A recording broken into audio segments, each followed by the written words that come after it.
Është shtyrë seanca e shqyrtimit kryesor për të akuzuarin për krime lufte Gavrilo Milosavljević, shkaku i mungesës së dëshmitarit Binak Bujupaj i propozuar nga mbrojtja e të akuzuarit. Sipas aktakuzës, në majtën 1999-s, Milosavljević në bashkëkryerje me gardian të tjerë serb kanë kryer vrasje masive në burgun e Dubravës.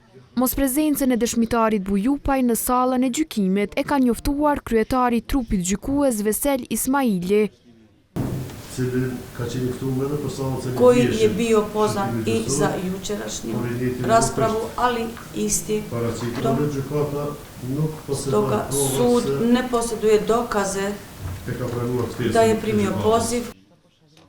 E për këtë, avokati Dejan Vasić, i cili emëron të akuzuarin, ka kërkuar që seanca të shtyhet.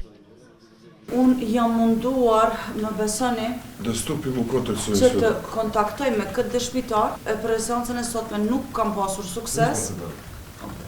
Zamolio bih dhe do t'ju lus da današnji pretres odložimo. Që shqyrtimin e sotëm ta shtyjim. A ja ću se u vrlo kratkom roku, ndërsa unë në një afat shumë të shkurt, ja obratiti sudu sa, do t'i drejtohem gjykatës, ako je moguće brojem telefona ovog svedoka. Nëse është e mundur me telefon. Avokati Vasić propozoi dëgjimin edhe të një dëshmitari tjetër, Aslan Visoqi. Sipas tij, familja Visoqi ka pasur mosmarrëveshje me familjen e Milosavljevićit para luftës dhe sa ai nuk është hakmar në luftë.